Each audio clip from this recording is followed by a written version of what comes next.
بسم اللہ والصلاة والسلام علی رسول اللہ اما بعد فاعوذ باللہ من الشیطان الرجیم بسم اللہ الرحمن الرحیم ہن لباس لکم وانتم لباس لہن صدق اللہ مولانا العظیم اللہم صلی علی محمد وآلہ بقدر حسنہ وجمالہ۔ برادران اسلام، خواتین و حضرات، آج دروس ضیاء القرآن کے اس پلیٹ فارم سے ہم چوتھے درس میں ہیں، اور آج کا عظیم موضوع ازدواجی زندگی ہے۔ حضرت سیدنا ابو البشر آدم علیہ السلام، آپ کو اللہ تبارک تعالیٰ نے تخلیق فرمایا، جنت میں ٹھہرایا، لیکن جنت کی بہاریں، نعمتیں، خوشیاں ہونے کے باوجود آپ کو ذہنی سکون میسر نہ ہوا، تو اللہ تبارک و تعالیٰ نے حضرت آدم علیہ السلام کے سکون اور تسکین کے لیے ان ہی میں سے ان کا جوڑا تخلیق فرمایا۔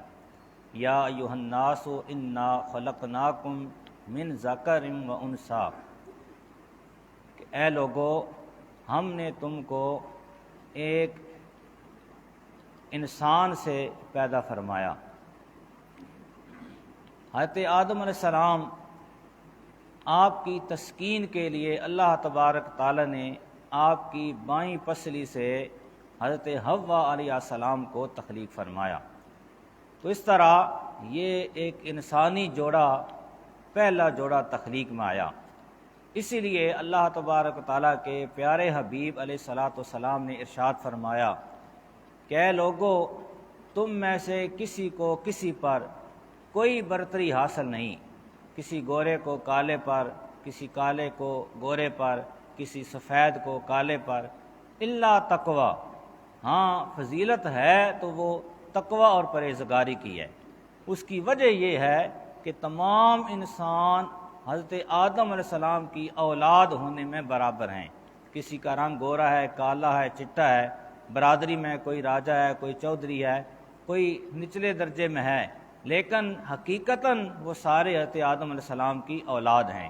اس لیے تمام انسان، مرد اور عورتیں، حضرت آدم اور حضرت حوا علیہ السلام کی اولاد ہونے کی مناسبت سے سب برابر ہیں۔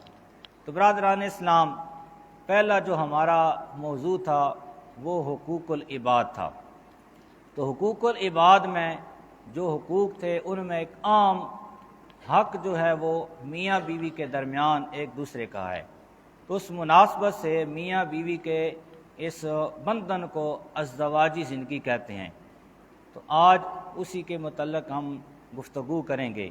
تو اللہ تبارک تعالیٰ نے میاں بیوی کے تعلق کو بہترین مثال کے ساتھ بیان کیا کہ جس کی مثال کسی اور مذہب میں نہ دی گئی۔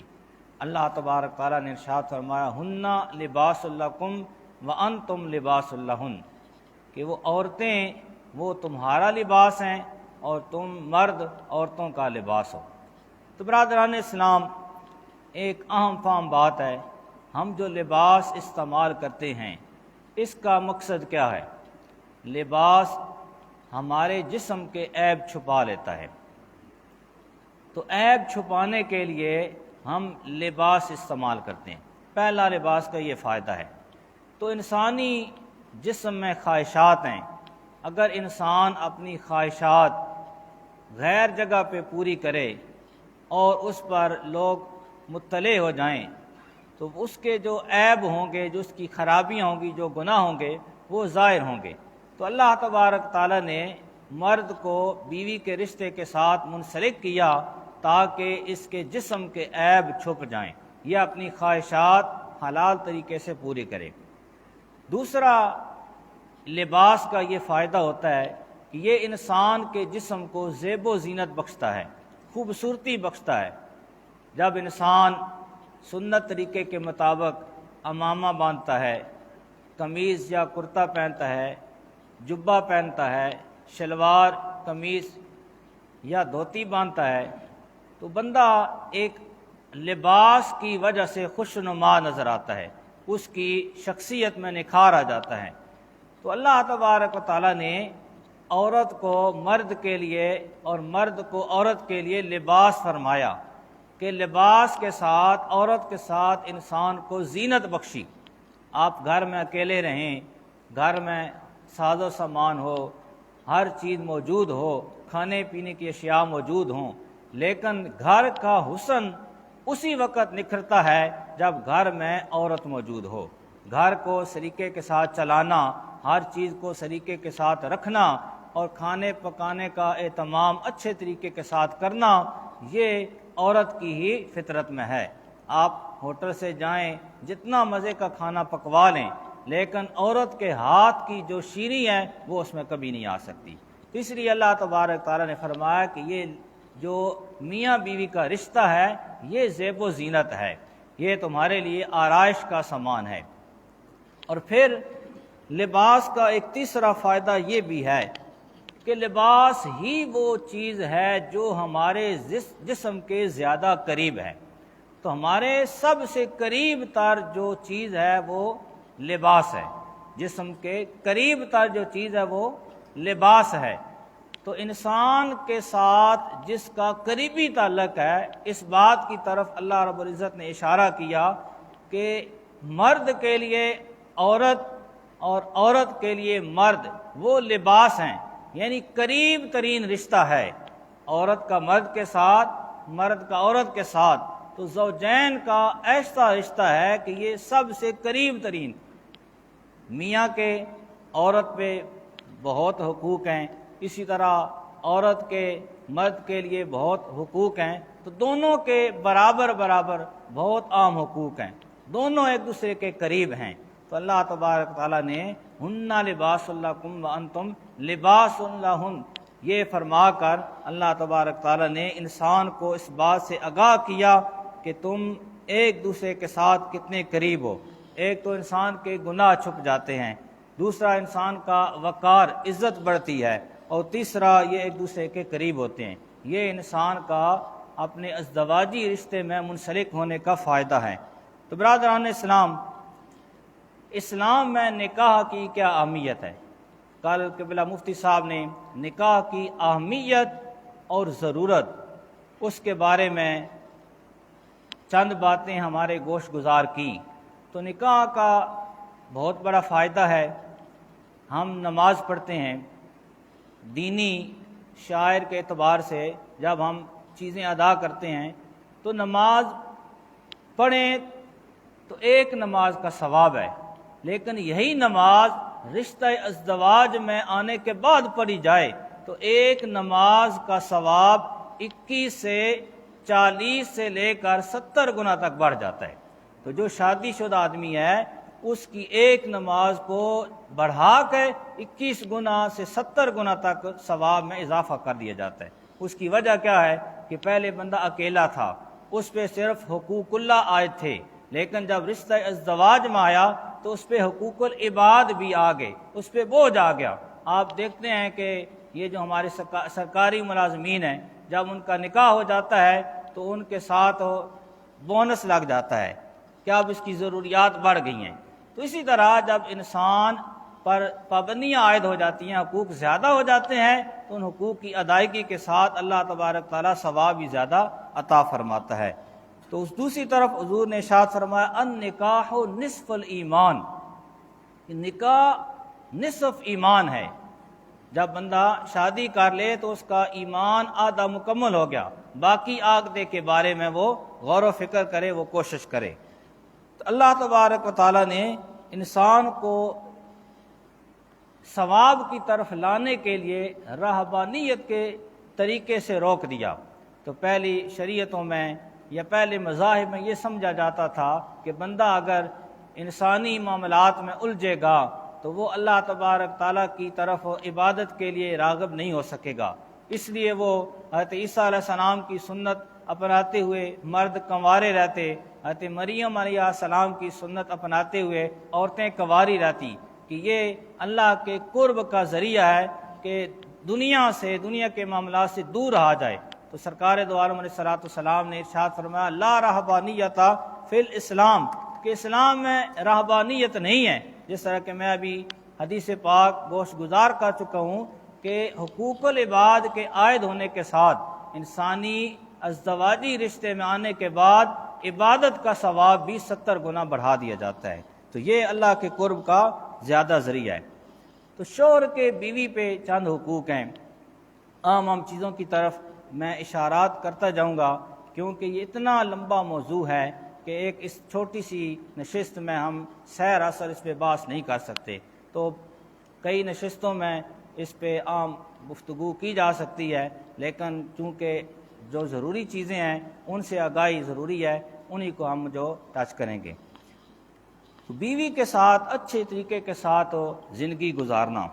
آپ دیکھیں اللہ تبارک تعالیٰ نے ارشاد فرمایا وَعَاشِرُوهُنَّ بِالْمَعْرُوفِ، اور عورتوں کے ساتھ احسن طریقے کے ساتھ گزارا کرو، ان سے حسن سلوک کے ساتھ پیش آؤ. ایک مثال ہے، اگر کسی کو وزیر اعظم صاحب کا خط مل جائے کہ تمہاری جو بیوی ہے وہ میری بیٹی کے ساتھ پڑھتی رہی ہے، اس کی کلاس فیلو ہے، تو اس کا تم نے دھیان رکھنا ہے، کوئی شکوہ شکایت نہ آئے. تو آپ ذرا اندازہ کریں کسی کو وزیر اعظم کا خط ملے، سفارش آ جائے کہ اپنی بیوی کے ساتھ حسن سلوک کے ساتھ رہنا، تو کیا ہم ہر وقت ڈر ڈر کے اور اس کے معاملات میں جو ذمہ داری ہیں وہ پوری کرنے میں کوئی کسر اٹھا رکھیں گے؟ بالکل نہیں.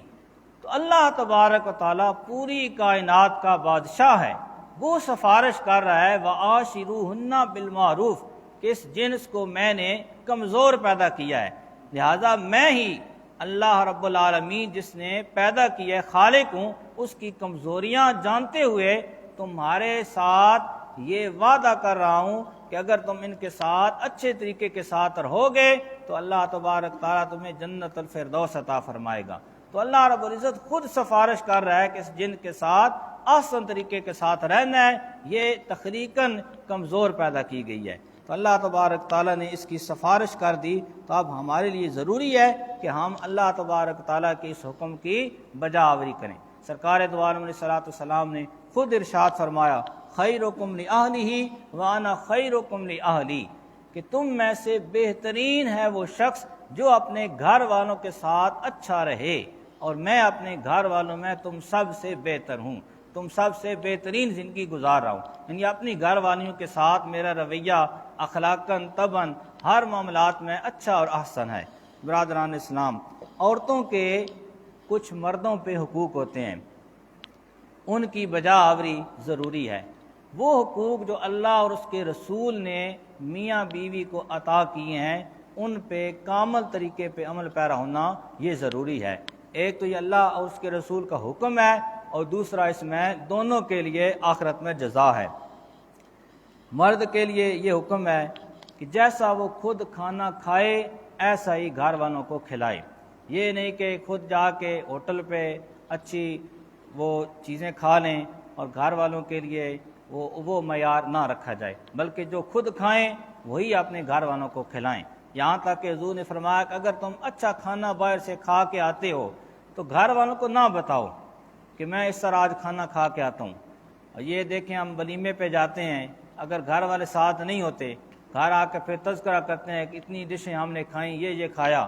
اگر وہ کھایا ہے تو گھر بھی لے کے آئیں، گھر والوں کو بھی وہ بنا کے دیں تاکہ دونوں میں برابر ہو جائے جو کھانا آپ نے کھایا ہے. تو مفہوم یہ ہے کہ جو کھانا آپ خود کھائیں وہی گھر والوں کو کھلائیں، جتنی آپ کی توفیق ہے، جتنی آپ کی سیلری ہے، جتنا آپ کر سکتے ہیں، تو اس میں بھی برابر رکھیں. دوسرا، لباس دینا، اپنے گھر والوں کو بیوی کا بچوں کا لباس مہیا کرنا یہ بھی مرد کے ذمہ ہے. تو جس طرح عورت مرد کے ساتھ رہ رہی ہے، ان کے معاملات ہیں، ان کی سیلری ہے، ان کے جو آپس معاملات ہیں، اس کے مطابق دونوں ایک جیسا لباس استعمال کریں. یہ نہیں کہ مرد اپنے لیے 5,000 کا سوٹ لے آئے اور اپنی بیوی کے لیے 1,000 کا لے آئے.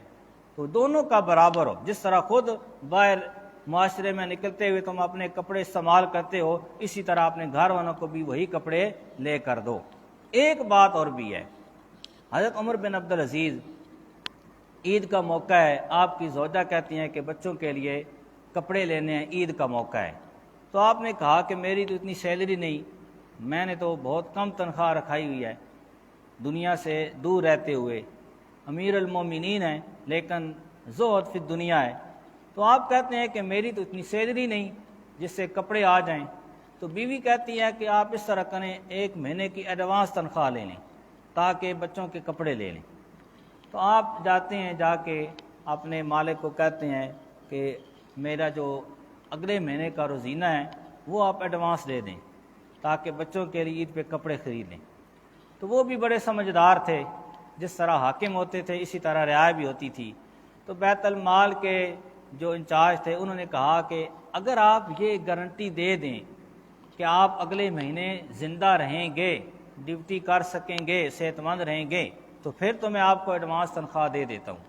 تو ایک ایڈوانس تنخواہ بھی ہے اور ایک قرض بھی ہے، قرض لے کے پھر چیزیں لے لینا کہ یہ ادا کر دوں گا، کیا پتہ آگے زندگی موقع دے یا نہ دے، وہ ادا کر سکیں یا نہ کر سکیں۔ تو اس اعتبار سے آپ واپس آ گئے اور اپنے گھر والوں کو کہا کہ میں بچوں کو عید کے نئے کپڑے خرید کر نہیں دے سکتا۔ تو یہ بات ہے ہماری خواتین کے لیے بھی کہ اگر آپ کے گھر میں خرچہ کم ہے، اخراجات زیادہ ہیں یا اور معاملات ہیں، تو جن سے کام پورا ہو سکتا ہے وہ گزارا کریں، مرد کو عورتیں مجبور نہ کریں۔ اگر مجبور کریں گی تو وہ قرض لینے پہ، وہ حرام کمانے پہ، ناجائز طریقے سے ضروریات پوری کرنے کی کوشش کرے گا، جو دونوں کے لیے دنیا و آخرت میں وبال کا باعث بنے گا۔ تو اس اعتبار سے حضرت عمر بن خطاب رضی اللہ تعالیٰ عنہ آپ کی بھی ایک مثال ہے۔ عید کے دن آپ نے اپنے بیٹے کو دیکھا کہ اس نے پھٹے پرانے کپڑے پہنے ہوئے، تو آپ غمگین ہو گئے۔ تو بیٹے نے جب دیکھا تو انہوں نے عرض کی کہ ابا جان آپ کیوں غمگین ہیں؟ تو کہا کہ بیٹے میں امیر المومنین ہوں، جب عید کی نماز کے لیے باقی لوگوں کے بچے جائیں گے اچھے اور خوبصورت کپڑے پہنے ہوں گے، لیکن تمہارے کپڑے اچھے نہیں ہوں گے، پرانے ہوں گے، تو تمہارا دل آزردہ ہوگا۔ تو بیٹے نے کہا کہ اے امیر المومنین آپ میرے باپ ہیں، اگر آپ مجھ سے آج کے دن راضی ہیں تو اللہ بھی راضی ہے، کیونکہ باپ کی رضا میں اللہ کی رضا ہے، اس لیے مجھے نئے کپڑوں کی ضرورت نہیں ہے، مجھے اپنے رب اور اپنے باپ کی رضا کی ضرورت ہے۔ تو اس طرح اگر اولاد بھی اپنے والدین کے ساتھ تعاون کرے اور بیوی بھی اپنے شوہر کے ساتھ تعاون کرے معاملات میں، تو پھر دونوں کی جو زندگی کی گاڑی ہے آسان طریقے کے ساتھ چل سکتی ہے۔ مکان حیثیت کے ساتھ دینا یہ مرد کی ذمہ داری ہے۔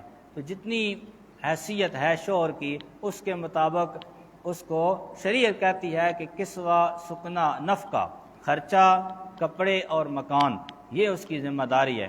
تو بیوی کو ایک الگ مکان دینا جس میں میاں بیوی الگ طریقے سے کے ساتھ رہ سکیں، یہ ضروری ہے۔ تو اس میں یہ نہیں ہے کہ ایک پورا مکان، پورا سیٹ اپ، ایک گھر والا خاندان، یعنی بھائی بھی ہیں، بہنیں بھی ہیں، ماں باپ بھی ہیں، ایک حویلی ہے، اس میں اس حویلی کے اندر ایک الگ کمرہ اگر بیوی کو مل جائے تو شریعت اس کا مطالبہ کرتی ہے۔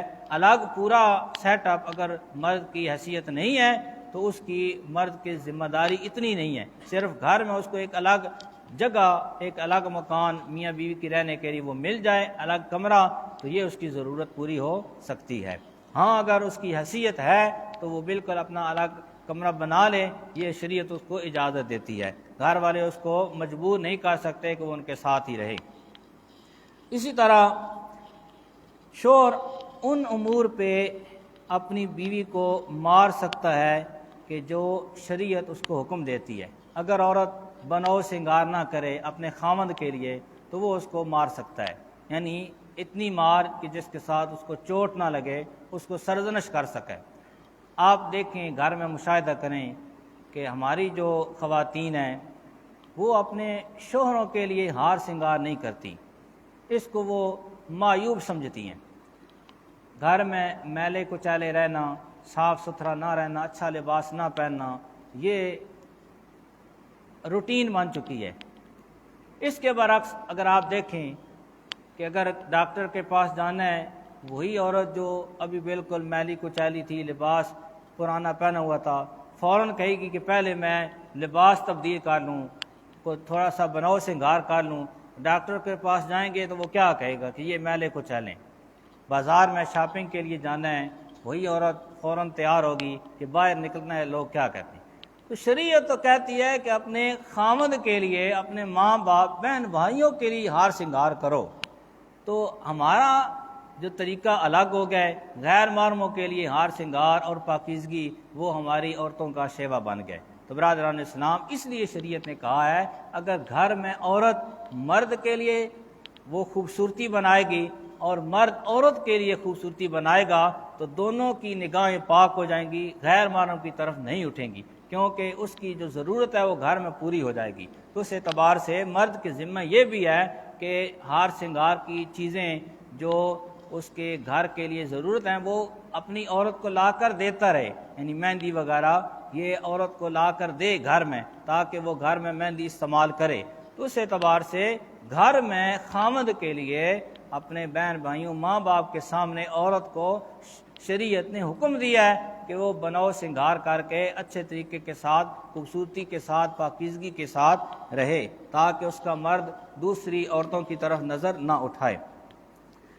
اس کے بعد اگر عورت نماز نہیں پڑھتی تو شریعت حکم دیتی ہے کہ اس کو سزا دو، یہاں تک کہ شریعت نے بے نماز عورت کو طلاق دینے کا بھی اختیار دے دیا ہے۔ تو عورتیں گھر میں نماز پڑھیں گی تو گھر میں برکت ہوگی، جس طرح کہ حضور نے ارشاد فرمایا مردوں کے لیے بھی کہ فرض مسجد میں ادا کرو اور نوافل اور سنتے گھر میں پڑھو، تاکہ گھر میں بھی اللہ کا ذکر ہو، کیونکہ جس گھر میں اللہ کا ذکر ہوتا ہے وہاں سے شیطان بھاگ جاتا ہے۔ تو اس مناسبت سے عورت کے ذمہ یہ ضروری ہے کہ وہ نماز کی باقاعدگی کرے۔ شوہر اس کو سرزنش کر سکتا ہے، سزا دے سکتا ہے اگر وہ فرض نماز ادا نہ کرے۔ ہاں، عورت خامند کی اجازت کے بغیر نفلی روزہ اور نفلی نماز نہیں پڑھ سکتی۔ خامند کو ضرورت ہو نفلی عبادت میں لگی رہے، خامند کی اجازت کے ساتھ وہ نفلی روزہ اور نفلی نماز پڑھ سکتی ہے۔ یہاں تک کہ فقہ میں یوں آتا ہے کہ اگر عورت عصر کے وقت پاک ہوتی ہے تو مغرب سے پہلے غسل کر کے اس کے لیے عصر کی نماز ادا کرنا ضروری ہے، یہ نہ کہ کبھی شام کا وقت ہو جاتا ہے تو شام کی نماز پڑھ لوں۔ اس اعتبار سے نماز کی باقاعدگی وہ بھی ضروری ہے۔ اس کے بعد غسل جنابت، غسل فرض اگر عورت نہ کرے تو مرد اس کو سرزنش کر سکتا ہے، سزا دے سکتا ہے کہ غسل میں جلدی کرے، تاکہ جب پاکیزہ ہوں گے تو جس گھر میں پاکیزگی ہوتی ہے وہاں اللہ کے فرشتے نازل ہوتے ہیں۔ عورت کے ذمہ یہ بھی ہے کہ بغیر اجازت کے وہ گھر سے نہ جائے، اگر مرد کی اجازت کے بغیر گھر سے نکلے گی تو اس کو خاوند مار پیٹ سکتا ہے، اس کو سزا دے سکتا ہے۔ اگر شوہر اپنی ازدواجی ضرورت کے لیے بلائے اور عورت نہ آئے تو مرد سزا دے سکتا ہے، یہاں تک کہ حدیث پاک میں حضور نے یہ ارشاد فرمایا کہ وہ عورت جو اپنے خاوند کے بلانے پہ نہ آئے اور خاوند اسی حال میں رات گزار دے تو اللہ کے فرشتے اس پہ لعنت بھیجتے رہتے ہیں۔ ایک حدیث پاک میں حضور نے یہ بھی ارشاد فرمایا قیامت کے قریب عورتیں صحت مند ہونے کے باوجود اپنے خاوندوں کے پاس جانے سے کترائیں گی اور ان پہ اللہ کے فرشتوں کی لعنت ہوگی۔ اسی طرح غیر محرم کے سامنے چہرہ کھولنا، اگر عورت کی یہ عادت ہے کوئی غیر محرم گھر میں آتا ہے یا باہر جا رہی ہے تو وہاں وہ پردے کا لحاظ نہیں رکھتی تو مرد اس کو سرزنش کر سکتا ہے۔ اجنبی مرد سے کلام کرنا، اجنبی مرد سے بات چیت کرنا، اس پہ بھی عورت جو ہے وہ خامد اس پہ سرزنش کر سکتا ہے۔ حضرت فاطمہ الزہرا سلام اللہ علیہ، آپ کے گھر پہ جب دستک ہوتی، کوئی سائل آتا، کوئی بھی آتا تو آپ منہ سے جواب نہ دیتی، حضرت امام حسن حسین کو آگے کر دیتی، وہ پوچھتے اور پوچھ کے بتاتے کہ کون آیا ہے، کوئی سائل ہے یا کوئی کسی کام سے آیا ہے، تو آپ ڈائریکٹ کسی غیر محرم سے بات تک نہ کرتی، دیکھنا تو دور کی بات ہے۔ تو اس طرح اگر گھر میں موبائل فون ہے تو عورت اگر گھر کا نمبر نہیں ہے تو اس کو ضرورت نہیں ہے کہ وہ کسی اجنبی سے بات کرے، جب گھر والا آئے گا تو خود بات کر لے گا۔ اس مناسبت سے اور باہر ہماری جو خواتین ہیں زیادہ تر وہی جاتی ہیں بچوں کی دوائی لینے کے لیے، شاپنگ کے لیے، سودا صرف لینے کے لیے، تو کتنے غیر محرموں کے ساتھ وہ گفتگو کرتی ہیں۔ اس اعتبار سے ان امور کے بارے میں بھی عورتوں کی بجائے مردوں کو یہ معاملات کرنے کی کوشش کرنی چاہیے۔ حضرت علی کرم اللہ وجہ الکریم فرماتے ہیں جب ہماری شادی ہوئی حضرت فاطمہ الزہرا سے تو سرکار تشریف لائے اور انہوں نے ہمارے مابین کام کی تقسیم کر دی۔ جو گھر کے امور تھے، کھانا پکانا، جھاڑو دینا، صفائی ستھرائی، وہ حضرت فاطمہ کے سپرد کیے، اور جو باہر کے امور سے پانی بھر کے لانا، سودا صرف لانا، وہ مجھے حکم دیا۔ تو باہر کے معاملات مرد کرے، گھر کے معاملات وہ عورتیں کریں۔ تو یہ کام جو ہے وہ مشکل ہی ہو رہا ہے۔ اگر آپ باہر سے سودا صرف لائیں گے تو گھر والی وہ پسند نہیں کرتی کہ تم اچھا نہیں لائے۔ کپڑے باہر سے لاؤ گے، آپ 10 جوڑے لے آئیں، آپ کی بیوی پسند نہیں کرے گی۔ خود جائے گی تو ہو سکتا ہے اس سے بھی کوئی وہ گھٹیا جوڑا ہو، وہ پسند آ جائے۔ تو یہ ایک بات ہے، لیکن ہمیں اس چیز کا بھی دھیان رکھنا چاہیے۔ حضرت عمر بن خطاب تو یہ کہتے ہیں کہ عورتوں کو اچھے کپڑے نہ پہناؤ، نہیں تو ان کے اندر خواہش پیدا ہوگی کہ باہر نکلیں اور لوگوں کو دکھائیں۔ شوہر سے اگر عورت جھگڑا کرتی ہے تو اس بات پہ بھی اس کو روکا گیا ہے کہ وہ عورت جھگڑا کرے تو خاوند اس کو مار پیٹ سکتا ہے۔ عورتوں کے ساتھ حسن سلوک، حجۃ الوداع کے موقع پہ حضور صلی اللہ تعالی وسلم نے ارشاد فرمایا، حدیث پاک تھوڑی سی لمبی ہے، میں مفہوم بیان کر دیتا ہوں کہ عورت کے ساتھ اچھے سلوک کے ساتھ، اچھے سلوک اور اچھے رویے کے ساتھ رہو۔ وہی اس کو کھلاؤ جو خود کھاتے ہو، وہی پہناؤ جو خود پہناتے ہو، اور عورتوں کے بارے میں اپنے رب سے ڈرتے رہو۔ اسی طرح اللہ تبارک تعالیٰ خود ارشاد فرماتا ہے وَالصُّلْحُ خَيْرٌ، عورتوں کے ساتھ اچھا نباہ کرو اور ان کے ساتھ خیر کا سلوک کرو۔ اسی طرح اللہ تبارک تعالیٰ نے خود ارشاد فرمایا فَإِن كَرِهْتُمُوهُنَّ فَعَسَىٰ أَن تَكْرَهُوا شَيْئًا وَيَجْعَلُ اللَّهُ فِيهِ خَيْرًا كَثِيرًا، اگر تمہیں اپنی بیوی کی کوئی بات بری لگتی ہے، کوئی عادت بری لگتی ہے، پسند نہیں آتی، تو شاید اگر تم اس کے ساتھ نباہ کرو تو اس کی کوئی اچھی بات تمہیں بھا جائے۔ اگر ایک عورت میں کچھ خامی ہیں تو خوبیاں بھی ہوتی ہیں، تو تم خوبیوں کی طرف توجہ دو، اچھائیوں کی طرف، جو برائی والی بات ہے اس کو نظر انداز کر دو۔ تو یہاں بھی اللہ تبارک تعالیٰ سفارش یہی کر رہا ہے کہ بس صلح و خیر، گھر والوں کے ساتھ بھلائی کا، خیر کا معاملہ کرو، اور اگر کوئی برائی نظر آئے، بری عادت کسی عورت میں ہو، ہر انسان کی فطرت ہے، اس میں جہاں اچھائیاں ہوتی ہیں وہاں کوئی ایک ایسی برائی ہوتی ہے جو اچھائیوں کو ڈھانپ دیتی ہے، لیکن یہاں اللہ تبارک تعالیٰ یہی سفارش کر رہا ہے عورت کے بارے میں کہ خاوند اس کے ساتھ اچھا نباہ کرے، اس کی خوبیوں کی طرف توجہ دے، اس کی برائیوں کو یا اس کی خامیوں کو نظر انداز کر دے۔ حدیث پاک میں حضور نے ارشاد فرمایا کوئی مومن مرد اپنی مومنہ بیوی سے نفرت نہ کرے، اگر کوئی عادت ناپسند ہو تو دوسری پسند آ جائے گی، یعنی جو ناپسند ہے اس کو چھوڑ دو، کوئی ایسی بات تمہیں پسند آ جائے گی جو اس کی اچھی عادت ہے۔ سلمہ آپ فرماتی ہیں کہ حضور سے انہوں نے سوال کیا کہ یا رسول اللہ، کیا جو مومن عورتیں ہیں وہ جنت میں حوروں کے برابر ہوں گی، ان کا حسن جنت میں کیسا ہوگا؟ تو حضور نے ارشاد فرمایا جو مومن مسلمان عورت ہے اس کا حسن جنت کی حور سے زیادہ ہوگا، جنت کی حور سے زیادہ کر دیا جائے گا۔ اس کی وجہ حضور نے کیا ارشاد فرمائی؟ بِصَلَاتِهِنَّ، ان کی نمازوں کی وجہ سے، وَصِيَامِهِنَّ، ان کے روزوں کی وجہ سے، وَعِبَادَتِهِنَّ، اور ان کی عبادت کی وجہ سے۔ اللہ تبارک و تعالی البس اللہ وجوہہن النور، دنیا میں جو انہوں نے اللہ کی عبادت کی ہوگی، نماز پڑھی ہوگی، روزہ رکھا ہوگا، اللہ کی عبادت اور ریاضت کی ہوگی، اس کی وجہ سے اللہ تبارک و تعالی حوروں پر ان کو فضیلت بخشے گا، اور اللہ تبارک تعالیٰ ان کو حوروں سے زیادہ حسن اور نور عطا فرما دے گا۔ تو یہ دنیا میں عورتوں کے اللہ کی عبادت اور ریاضت اور حقوق العباد ادا کرنے کی وجہ سے جنتی حور سے زیادہ حسن عطا کر دیا جائے گا۔ جس طرح کہ حضور نے فرمایا کہ اگر کسی جنتی حور کی زیور کی خوبصورتی، اس کے کنگن کی خوبصورتی دنیا میں ظاہر ہو جائے تو سورج کی روشنی ماند پڑ جائے، تو جب یہی مسلمان عورت مومنہ جنت میں جائے گی اس کے حسن کا عالم کیا ہوگا۔ دوسری طرف ایک قرآنی آیت ہے، اس کا مفہوم یہ ہے کہ اللہ تبارک تعالیٰ یہ فرماتا ہے جو نیک مرد اور عورتیں ہیں، نیک مرد اور عورتیں ہیں جنت میں ہم ان سب کو جمع کر دیں گے۔ جو دنیا میں نیک مرد اور عورتیں زندگی گزاریں گے، قیامت میں جنت میں اللہ تبارک تعالیٰ ان کو اسی طرح جنت میں بھی میاں بیوی کے رشتے کے ساتھ منسلک رکھے گا۔ یہاں تک کہ آتا ہے کہ اللہ تبارک تعالیٰ نے ارشاد فرمایا، جس طرح کہ ایک واقعہ ہے حضرت موسیٰ علیہ السلام کا، وَكَانَ أَبُوهُمَا صَالِحًا، کہ انہوں نے جس یتیم بچوں کی انہوں نے رہنمائی کی، ان کی مال کی حفاظت کی، وجہ کیا فرمائی؟ وَكَانَ أَبُوهُمَا صَالِحًا، ان کے ماں باپ وہ صالح تھے۔ ان کے حقیقی ماں باپ صالح نہیں تھے، پیچھے جا کر دادے پردادے میں صالح تھے، نیک تھے، ان کی وجہ سے پڑپوتوں میں یہ اثر آیا کہ دنیا میں بھی ان کی مال کی حفاظت کی گئی۔ تو جو نیک میاں بیوی ہوں گے، اللہ تبارک تعالیٰ فرماتا ہے کہ ہم ان کی اولاد کو بھی جنت میں ان سے ملا دیں گے۔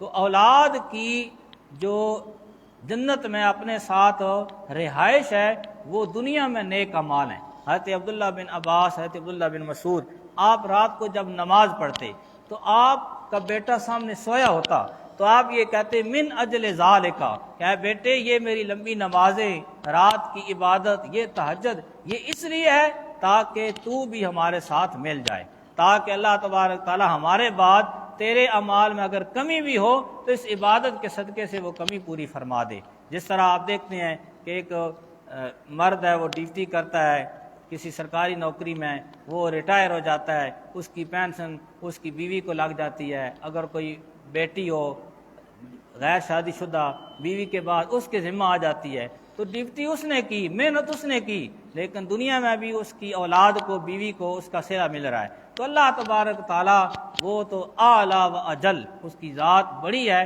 ماں باپ کی نیکیوں کا صلہ اس کی اولاد کو ضرور ملتا ہے، جنت میں بھی ملے گا اور آگے بھی ملتا رہے گا۔ اسی طرح اللہ تبارک تعالیٰ نے جب عورت کو پیدا کیا تو پسلی سے پیدا کیا، تو پسلی ٹیڑھی ہے، حضور نے فرمایا عورت کے ساتھ نباہ کرو، کیونکہ یہ ٹیڑھی پسلی سے بنائی گئی ہے، اگر تم کوشش کرو گے کہ اس کو سیدھا کرنا ہے تو یہ ٹوٹ جائے گی، تو جہاں تک ممکن ہو اس کے ساتھ نباہ کرو، اس کو سیدھا کرنے کی کوشش نہ کرو۔ بلکہ حضور نے ارشاد فرمایا انا لزوجک علیک حق، تمہارے بیوی کا بھی تم پہ حق ہے۔ تو بیوی کا حق بہت زیادہ ہے۔ حضرت عائشہ صدیقہ رضی اللہ تعالیٰ عنہ آپ فرماتی ہیں کہ حضور ہمارے ساتھ اچھا سلوک کرتے۔ آپ فرماتی ہیں جب میری شادی ہوئی، میرا بچپنا تھا، عمر چھوٹی تھی، تو میرے ساتھ بچیاں کھیلنے کے لیے آ جاتی، تو جب حضور گھر میں داخل ہوتے تو بچیاں فوراً بھاگ جاتی، چھپ جاتی، تو سرکار میری سہیلیوں کو ڈھونڈ ڈھونڈ کر لاتے اور میرے ساتھ بٹھاتے کہ کھیلو عائشہ کے ساتھ، یعنی بیوی کی جو خوشی ہے خامد اس کی بھی کوشش کرے۔ تو چند مثالیں میں پیش کر رہا ہوں جن میں حضور کا ازواج کے ساتھ کیسا تعلق تھا، تو یہ آگے آ رہی ہیں ساتھ ساتھ۔ اسی طرح حضرت صفیہ حضور کی زوجہ محترمہ ہیں، وہ حج پہ حضور کے ساتھ گئیں، ان کا اونٹ بیٹھ گیا، وہ پیچھے رہ گئی، انہوں نے رونا شروع کر دیا کہ میں حضور سے الگ ہو گئی، پیچھے رہ گئی۔ سرکار واپس آئے ان کے اونٹ کے پاس، وہ رو رہی تھیں، سرکار نے اپنے ہاتھ سے اپنی چادر کا پلو پکڑا اور ان کے آنسو پونچھے، حضرت صفیہ اور زیادہ رونے لگی، یعنی حضور کے ساتھ محبت کی وجہ سے کہ آپ اپنے ہاتھوں کے ساتھ میرے آنسو پوچھنے ہیں۔ تو یہ بھی حضور کا اپنی ازواج کے ساتھ محبت بھرا انداز تھا۔ تو لیکن اگر عورتیں وہ تکلیف دیں تو اس پہ بھی صبر کرنا چاہیے، اگر جلی کٹی سنائیں، گالی گلوچ کریں، اونچی آواز سے بولیں تو اس پہ بھی صبر کا حکم دیا ہے۔ سرکار ارشاد فرماتے ہیں یغلبنا کریمن و یغلبہن لئیمن، کہ عورتیں جو ہیں نا وہ ایک شریف آدمی پہ غالب آ جاتی ہیں، اور جو کمینہ آدمی ہوتا ہے وہ عورتوں کو دبا لیتا ہے، یعنی مار کٹائی کر کے، لیکن جو شریف آدمی ہوتا ہے وہ خاموشی اختیار کرتا ہے، عورتیں غالب آ جاتی ہیں۔ فَأَحِبُّ أَنْ أَكُونَ كَرِيمًا مَغْلُوبًا، حضور فرماتے ہیں ان دونوں میں یہ پسند کرتا ہوں کہ میں کریم شریف بن کے رہوں اپنی بیویوں کے ساتھ، وَلَا أُحِبُّ أَنْ أَكُونَ لَئِيمًا غَالِبًا، میں یہ پسند نہیں کرتا کہ ڈنڈا اٹھا لوں اور اپنی عورتوں کو مار پٹائی شروع کر دوں۔ تو یہاں بھی دیکھیں کہ حضور نے دونوں انداز ہیں عورتوں کے، اگر آدمی کمزور ہوگا، شریف ہوگا تو اس کو دبا لیں گی، اگر سخت ہوگا تو پھر وہ خود دب جائے گی۔ تو حضور فرماتے ہیں میں یہ پسند کرتا ہوں کہ عورتوں کے سامنے شریف رہوں، ان پہ مار کٹائی کی وجہ سے غالب نہ آ جاؤں۔ تو اس طرح حضور کے فرمان کے مطابق اور آپ کی چاہت کے مطابق عورتوں کے ساتھ اچھا ہی سلوک کرنا چاہیے، مار پٹائی سے بچنا چاہیے۔ کبھی غصہ آ جاتا ہے، غصے کے وقت بندہ اپنی عورت کو گالی بھی نکال لیتا ہے، مار کٹائی بھی کر لیتا ہے، تو حضور نے اس کا بھی علاج فرمایا۔ آپ فرماتے ہیں حضرت عبداللہ بن مسعود اپنے غلام کو مار رہے تھے، تو آپ نے فرمایا کہ عبداللہ اس غلام سے زیادہ تجھ پر اللہ کا اختیار ہے، یعنی اللہ تبارک تم اس کے مالک ہو لیکن تمہارا بھی کوئی مالک ہے، وہ پروردگار ہے، اس پر زیادہ، اس سے زیادہ تم پہ قدرت رکھتا ہے۔ حضرت عبداللہ بن مسعود نے کہا کہ یا رسول اللہ میں نے اس غلام کو آزاد کر دیا۔ حضور نے فرمایا اگر تم اس کو آزاد نہ کرتے تو یہ تمہیں دوزخ میں لے جاتا، یعنی اس کی جو سزا تھی وہ تمہیں دوزخ میں لے جاتی۔ تو حضور نے ارشاد فرمایا من کفا غضبہ کف اللہ عنہ عذابہ یوم القیامہ، جس نے اپنے غصے کو کنٹرول کر لیا، غصے کو روک لیا، چاہے وہ شاگرد پہ آئے، چاہے وہ بھائی پہ آئے، چاہے وہ کسی دوست پہ آئے، چاہے وہ اپنی بیوی پہ آئے۔ تو زیادہ قربت گھر میں ہوتی ہے، تو گھر میں ایسے معاملات ہوتے ہیں، بیوی بات ماننے کے لیے تیار نہ ہو یا اونچی بات کرے تو غصہ آ جائے، تو حضور نے ارشاد فرمایا اگر تم غصے کو روک لو گے تو اللہ تبارک تعالیٰ قیامت کے دن تمہیں عذاب سے محفوظ فرما دے گا۔ بیوی پر خرچہ کرنا یہ صدقہ ہے۔ حضور نے فرمایا ایک دینار وہ ہے جسے تم کما کے غلام آزاد کرتے ہو، ایک وہ دینار ہے، وہ روپیہ ہے جسے تم کما کے کسی غریب کو دیتے ہو، ایک دینار وہ ہے کہ جس سے تم چیزیں خرید کے، کھانا خرید کے اپنے گھر والوں کو کھلاتے ہو۔ تو حضور نے فرمایا کہ وہ دینار جو تم نے اپنے گھر والوں کو، بیوی بچوں کو کھلایا، وہ دینار ان سارے صدقات میں سب سے افضل ہے، ایک حقوق پورا کرنے کا، دوسرا صدقہ کرنے کا ثواب ہے۔ تو اس طرح گھر والوں پہ خرچ کرنا یہ سب سے زیادہ ثواب ہے، یہ نہ کہ باہر خرچ کرتا رہے اور گھر والے مانگتے پھریں یا گھر والوں کی ضرورت پوری نہ ہو۔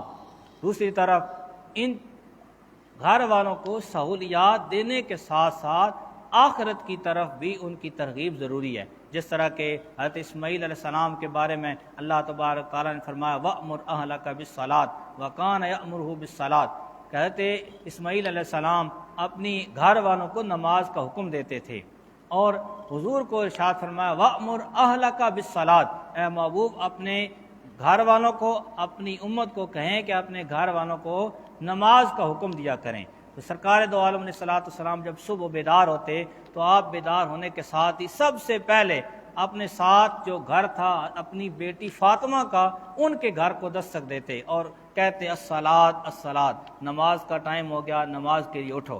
تو گھر والوں کو نماز کے حکم دینا یہ بھی ضروری ہے۔ نماز کا حکم کتنا ضروری ہے؟ حضور ارشاد فرماتے ہیں اللہ تبارک و تعالیٰ 3 موقعوں پہ اپنی شان کے مطابق مسکراتا ہے۔ جب نماز کے لیے صفیں کھڑی ہو جائیں اللہ تبارک تعالیٰ اپنی شان کے مطابق ہنستا ہے، جب جہاد کے لیے صفیں تیار ہو جائیں تو اللہ تبارک تعالیٰ اپنی شان کے مطابق مسکراتا ہے۔ لیکن ان میں عام وہ جگہ ہے کہ جب رات کے وقت میاں بیوی میں سے کسی کی آنکھ کھلے، وہ دوسرے کے منہ پہ چھینٹے مارے اور وہ دونوں اٹھ کے اللہ کی رضا کے لیے نماز میں کھڑے ہو جائیں تو اللہ تبارک تعالیٰ ان کو اس حال میں دے کر اپنی شان کے مطابق مسکراتا ہے، اور اللہ تبارک و تعالیٰ ان پہ ہنستا ہے اور فرشتوں کو گواہ کرتا ہے دیکھو یہ میری رضا کے لیے اپنی محبتوں کے وقت چھوڑ کر میری بارگاہ میں حاضر ہو گئے۔ حضرت عمر بن خطاب رات کی عبادت کرتے رہتے، جب تہجد کا وقت ہوتا تو اپنی بیوی کو جگاتے کہ اٹھو اور اٹھ کے نماز ادا کرو۔ بیوی کا راز رکھنا یہ بھی ضروری ہے۔ حضرت امام حسن مجتبیٰ نے اپنی ایک زوجہ کو طلاق دینے کا ارادہ کیا۔ حضرت امام حسین نے پوچھا کہ کیا وجہ ہے؟ تو انہوں نے کہا کہ یہ اس کا راز ہے، میری بیوی کا کیا ہے؟ راز ہے۔ کچھ دنوں کے بعد جب طلاق ہوگی پھر حضرت امام حسن نے پوچھا، حضرت امام حسین نے امام حسن اپنے بڑے بھائی سے پوچھا کہ کیا وجہ تھی، کیوں آپ نے ان کو چھوڑ دیا؟ تو حضرت امام حسن مجتبیٰ نے یہ جواب دیا کہ وہ اب تو ایک اجنبی عورت ہے، اس کی بات کرنا مجھے زیب نہیں دیتا۔ یعنی اتنا راز، پہلے تو راز نہ بتایا کہ ہن لباس لکم وانتم لباس لہن، کہ وہ ایک راز ہے، پھر آپ نے کہا کہ وہ اب ایک اجنبی عورت ہو گئی ہے، میں اس کے بارے میں کیوں بتاؤں، یعنی یہاں تک کہ راز رکھا انہوں نے۔ اس طرح بیوی کا راز رکھنا ہر معاملات میں وہ بھی ضروری ہے۔ بیوہ سے نکاح کوئی نہیں کرتا، یہ بھی ازدواجی زندگی کا ایک حصہ ہے۔ تو بیوہ کے ساتھ نکاح کرنا زیادہ دور نہیں جاتے۔ آپ حضور کی ازواج دیکھیں، 12 آپ نے شادیاں کی، لیکن اس میں آپ دیکھیں کہ حضور نے کتنی عورتوں کے ساتھ شادی کی جو پہلے شادی شدہ تھیں۔ حضرت عائشہ صدیقہ رضی اللہ تعالیٰ عنہ صرف ایک کنواری آپ کی زوجہ تھیں، اس کے علاوہ باقی ساری شادی شدہ تھیں جن کے ساتھ حضور نے نکاح کیا۔ تو اس زمانے میں بھی بیوہ کے ساتھ نکاح کو عجیب سمجھا جاتا تھا، تو سرکار نے اسی لیے پہلی شادی ہی بیوہ کے ساتھ کی تاکہ یہ میری سنت ہو جائے اور بیوہ عورت کو سہارا مل جائے، اس کو جو نحوست سمجھی جاتی ہے وہ ختم ہو جائے۔ تو اس اعتبار سے بیوہ کے ساتھ شادی کرنا یہ حضور کی سنت ہے۔ حضرت علی المرتضیٰ فرماتے ہیں 3 کاموں میں جلدی کرو، توبہ کرنا گناہ ہو جائے، نماز کا وقت ہوئے تو نماز کی ادائیگی میں، کوئی عورت بیوہ ہو جائے تو اس کے نکاح میں جلدی کرو۔ آج کل یہ سمجھا جاتا ہے کہ بیوہ کا دوسرا نکاح ہوا تو وہ کوئی بے حیا ہو گئی، بلکہ حیا یہ ہے کہ وہ بیوہ عورت اگر گھر میں ہے تو وہ ماں باپ کے لیے بوجھ ہے، وہ بھائیوں کے لیے بوجھ ہے، وہ بھابھیوں کے لیے، اسی طرح اپنی بہنوں کے لیے بوجھ سمجھی جائے گی۔ جب اس کا نکاح ہو جائے گا، اس کو اپنا گھر مل جائے گا، اس کی ضرورتیں پوری ہوگی، تو اللہ اور اس کے رسول کا حکم اور حضور کی سیرت تو یہ ہے کہ بیوہ کو دوسرے نکاح کا حق دیا جائے اور بیوہ عورت دوسرے نکاح میں شامل ہو تاکہ وہ بھی گناہ سے بچے اور گھر والوں کی ذمہ داریاں بھی پوری رہیں۔ سرکار دو عالم علیہ الصلوۃ والسلام آپ صرف یہ نہیں کہ بیوہ کے ساتھ نکاح کرتے، یہاں ایک اور بات بھی ہے کہ بیوہ سے نکاح کرتے ہیں تو 2 چیزیں ہوتی ہیں۔ ظاہراً ہے یہ کوئی ضروری نہیں ہے کہ جو بیوہ ہوئی ہے وہ بالکل ایک ہی ہو، اس کی اولاد نہ ہو۔ کبھی ہو سکتا ہے کہ بغیر اولاد کے کوئی عورت بیوہ ہوئی ہو، لیکن اکثر یہ ہے کہ اس کی اولاد بھی ہوگی۔ تو حضور نے حضرت ام المومنین خدیجہ الکبریٰ رضی اللہ تعالیٰ عنہا سے نکاح فرمایا تو اس وقت حضرت ام المومنین کی اولاد تھی پہلے خاوندوں سے، تو سرکار نے ان کی تربیت بھی کی اور ان کو اپنی اولاد کا محبت اور وہ اولاد کا جو رتبہ تھا وہ سارا دیا، یہاں تک کہ حضرت ہند بن ابی حالہ جو حضرت ام المومنین خدیجہ الکبریٰ کے پہلے خاوند سے تھے، ان کے ساتھ حضور کی اتنی محبت تھی کہ کوئی بھی ان کے ساتھ حضور کے ساتھ جس لمحے بات نہ کر سکتا، سرکار ان سے اس وقت میں بھی ملاقات کیا کرتے تھے۔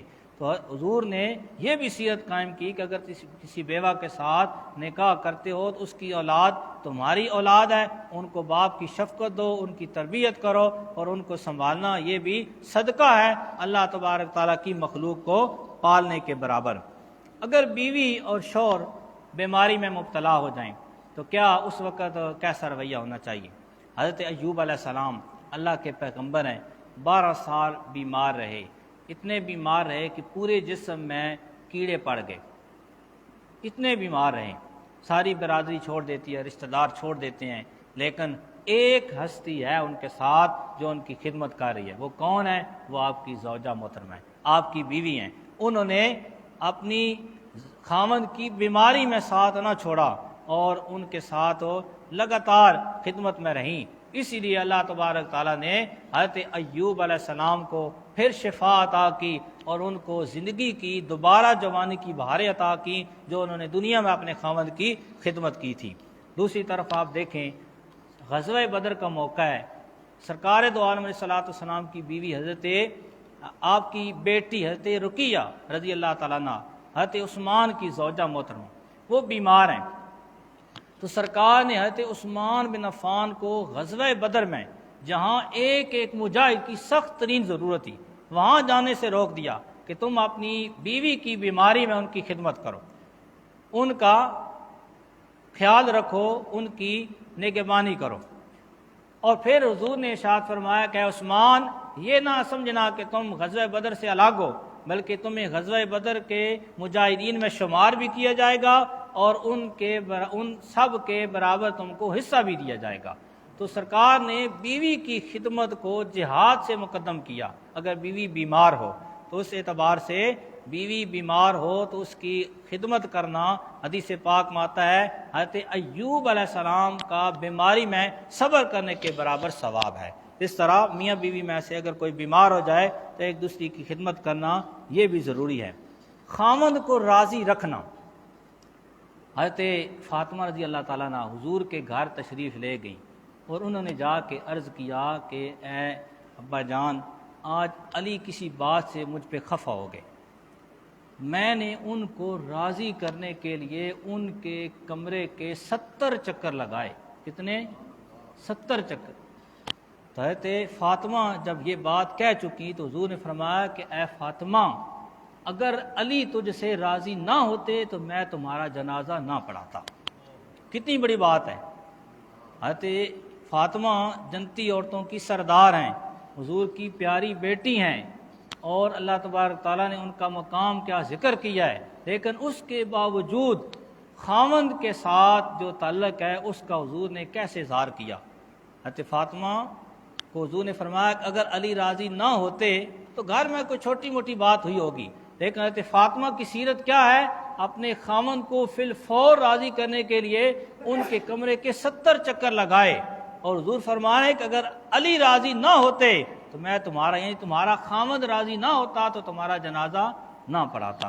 آج کی ہماری ماؤں بہنوں کے لیے یہ کتنی عبرت کی بات ہے، وہ گھرانہ کہاں اور ہم کہاں، ان کی سیرت کیا ہے۔ ایک اور بات بھی ہے کہ عورت خاوند کی اجازت کے بغیر وہ کہیں باہر نہیں نکل سکتی۔ مشہور و معروف واقعہ ہے، ایک صحابی جہاد پہ چلے گئے، ان کی جو بیوی تھی ان کا باپ بیمار ہو گیا، انہوں نے حضور کو پیغام بھیجا کہ میرا باپ بیمار ہے، کیا میں ان کو پوچھنے کے لیے جا سکتی ہو؟ حضور نے فرمایا خاوند کے حکم کا انتظار کرو، اس کے آنے کا انتظار کرو، اجازت کا۔ پھر پیغام آیا کہ وہ سخت بیمار ہیں، پھر اجازت دی، حضور نے فرمایا خاوند کے آنے کا انتظار کرو۔ پھر پتہ چلا کہ خاوند اس کا باپ فوت ہو گئے، تو حضور نے فرمایا کہ اب بھی بہتر یہی ہے کہ تو اپنے والد، اپنے خاوند کی اجازت کا انتظار کرو، یہاں تک کہ باپ فوت ہو گیا، کفن دفن ہو گیا۔ تو حضور تشریف لائے، صحابہ سے پوچھا کیا وہ عورت اپنے باپ کے جنازے پہ گئی؟ صحابہ نے عرض کیا یا رسول اللہ، وہ تو آپ کی صحابی ہے، آپ کی بات کیسے ٹال سکتی تھی؟ تو حضور نے، آپ کی آنکھیں اشک بار ہوگی، حضور نے فرمایا کہ اللہ تبارک تعالیٰ نے اس عورت کو اپنے خاوند کی اطاعت کی وجہ سے اس کو بھی بخش دیا اور اس کے باپ کو بھی بخش دیا۔ تو اتنا بڑا، یعنی خاوند کی اجازت کے بغیر عورتیں کہاں کہاں جاتی ہیں، لیکن صحابیہ کا کیا انداز ہے، باپ فوت ہو جاتا ہے لیکن پھر بھی وہ نہیں گئی۔ حضرت عمر بن خطاب، آپ کے پاس ایک صحابی آئے گلہ لے کے کہ عورت بڑی بد زبان ہے، بڑی باتیں سناتی ہیں۔ جب دروازے پہ دستک دی، آگے آوازیں آ رہی تھیں، آپ کی بیوی جھگڑا کر رہی تھی، تو حضرت عمر بن خطاب کو اس عالم میں دیکھ کے آپ واپس جانے لگے۔ حضرت عمر بن خطاب نے صحابی کو بلایا کہ کیوں آئے تھے؟ انہوں نے کہا جو بیماری مجھے تھی آپ بھی اسی میں مبتلا تھے، تو اس لیے میں واپس جا رہا ہوں کہ یہاں کیا علاج ہے۔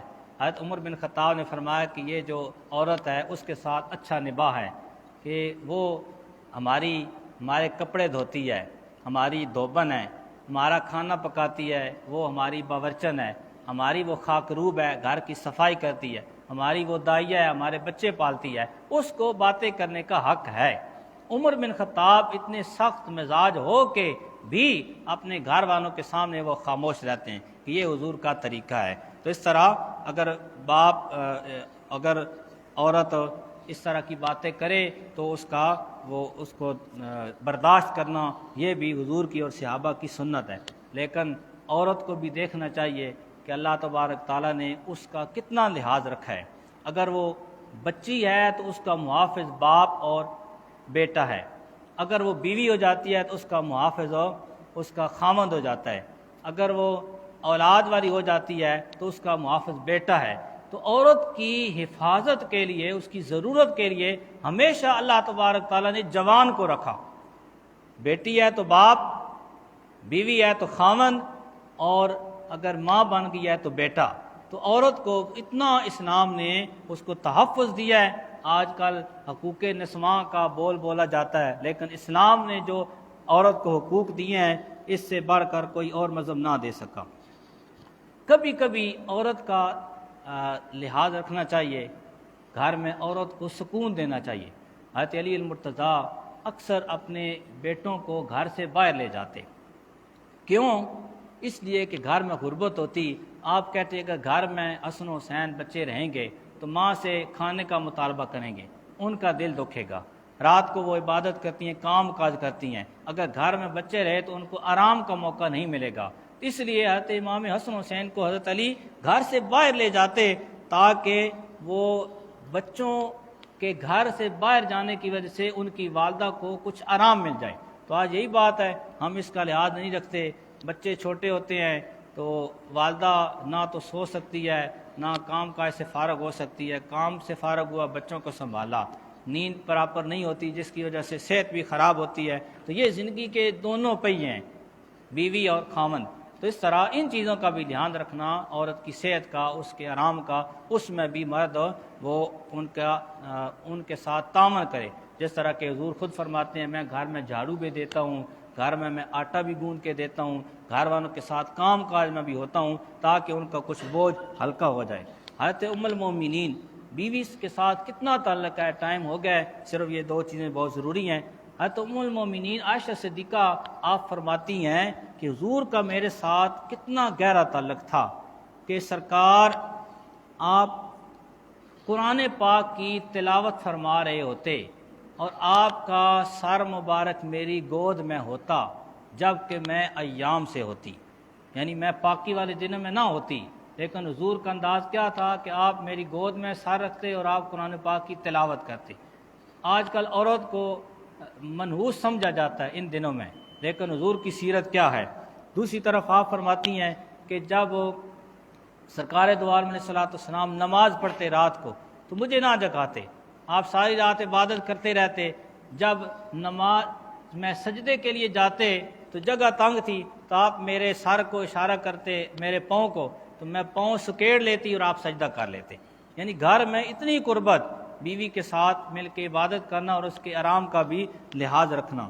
پھر حضور حضرت عامہ عائشہ صدیقہ فرماتی ہیں جب حضور کا وصال ہوا، آپ دنیا سے رخصت ہوئے تو اس وقت آپ کا انداز کیا تھا؟ حضرت عامہ عائشہ صدیقہ فرماتی ہیں کہ حضور کا سر پاک میرے سینے کے ساتھ لگا ہوا تھا، اس وقت آپ کی روح پرواز ہوئی، اور حضور پہ اکثر اس وقت وہی آتی جب آپ میرے ساتھ ایک لحاف میں ہوتے، ایک بستر میں ہوتے، اور اعتکاف کے دوران سرکار اپنا سر مسجد سے باہر نکالتے اور میں اپنے حجرے میں ہی حضور کا سر مبارک دھو لیتی، یعنی آپ کا سر کو کنگھی کرتی، تیگ لگاتی۔ تو اسی طرح ایک اور انداز تھا، حضور جب کھانا کھاتے تو یہ انداز تھا کہ عائشہ صدیقہ کے ساتھ مل کے کھاتے۔ حضور نے فرمایا جب کوئی اپنا کھانا گھر والوں کے ساتھ مل کے کھاتا ہے تو فرشتے ان کے لیے رحمت اور بخشش کی دعا کرتے ہیں، اور حضور جب کھانا کھاتے تو انداز کیا ہوتا؟ حضرت عائشہ صدیقہ کے ساتھ آپ جب کھانا کھاتے تو اس وقت جو حضرت عائشہ صدیقہ کھانا کھا کے ہڈیاں بچا کے رکھتی، حضور ان ہڈیوں کو بھی اٹھا کے چوسا کرتے، یعنی اتنا محبت کا انداز۔ جب گھر میں میاں بیوی کا اس طرح محبت کا رشتہ ہو تو پھر باہر کیسے وہ جا سکتے ہیں۔ اسی طرح بیوی کی سہیلیوں کے ساتھ سلوک، حضرت خدیجہ الکبریٰ کی سہیلیوں کو حضور تحفے تحائف دیتے تھے، حضرت خدیجہ الکبریٰ کی بہن حضرت حالہ کے ساتھ حضور وہی سلوک کرتے محبت کا جو اپنی بیوی کے ساتھ کیا کرتے تھے۔ حضرت خدیجہ رضی اللہ تعالیٰ عنہ وہ اپنی ساس کی خدمت کرتی، ایک دفعہ حضرت حلیمہ سعدیہ حضرت خدیجہ کے پاس تشریف لائیں تو آپ نے ان کی خدمت کی اور جاتے وقت 40 بکریاں اور ایک اونٹ تحفے میں دیا۔ تو بیوی کے ذمہ یہ بھی ہے کہ وہ اپنی ساس کی خدمت کرے، اس کو تحفے تحائف دے، تاکہ وہ بیوی، وہ ماں جس نے پال کے جوان کر کے خامن تجھے دیا ہے، اس کا حق بھی ادا ہو جائے اور خامن کی خوشنودی بھی حاصل ہو جائے۔